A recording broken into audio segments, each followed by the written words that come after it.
রোজার প্রথম দিনেই বরিশালের বিভিন্ন ইফতারি দোকানে অভিযান চালিয়েছে জাতীয় ভোক্তা অধিকার সংরক্ষণ অধিদপ্তর। বাজারে ইফতার সামগ্রীর অস্বাভাবিক মূল্যবৃদ্ধি ও মানহীন পণ্য বিক্রি ঠেকাতে এই অভিযান।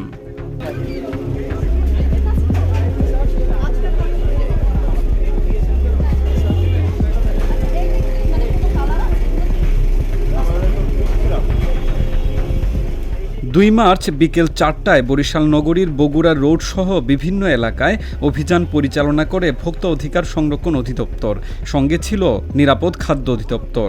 অভিযানে বিভিন্ন দোকানের খাদ্য সামগ্রী পরীক্ষা করা হয় এবং রোজার মাসে দোকানগুলোতে স্বাস্থ্যসম্মত খাদ্য সরবরাহ নিশ্চিত করার জন্য দোকান মালিকদের প্রতি নির্দেশনা দেওয়া হয়।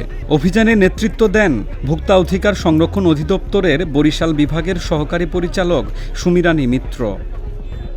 আমরা আজকে প্রথম রমজানে বাজার মনিটরিং এ এসেছি। এখানে মূলত ইফতার বাজারটা দেখার জন্যই আমরা এসেছি। এখানে আমরা ভোক্তা অধিকার সংরক্ষণ অধিদপ্তর থেকে আছি, নিরাপদ খাদ্য কর্তৃপক্ষ থেকে ওনারা আছে। আমরা সার্বিক পরিস্থিতি দেখতেছি এবং এখানে বরিশালের একটা স্বনামধন্য প্রতিষ্ঠান এখানে আমরা এসেছি, মোটামুটি ভালোই পেয়েছি।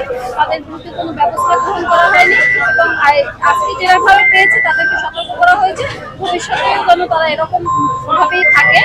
আর আমাদের অভিযান অব্যাহত আছে এবং এটা হচ্ছে কন্টিনিউ চলতে থাকবে। পুরো রমজান মাস জুড়েই আমাদের কার্যক্রম চলমান থাকবে আমাদের। অভিযান চলাকালে উপস্থিত কর্মকর্তারা জানান, রোজার মাসে অস্বাস্থ্যকর ও অতিরিক্ত দামে ইফতার সামগ্রী বিক্রি ঠেকাতে তারা নিয়মিতভাবে মনিটরিং চালিয়ে যাবেন। এই ধরনের অভিযানের মাধ্যমে জনগণের অধিকার নিশ্চিত করা হবে। ভোক্তা অধিকারের এই অভিযানে আইনশৃঙ্খলা বাহিনীর সদস্যরাও সহায়তা করেন।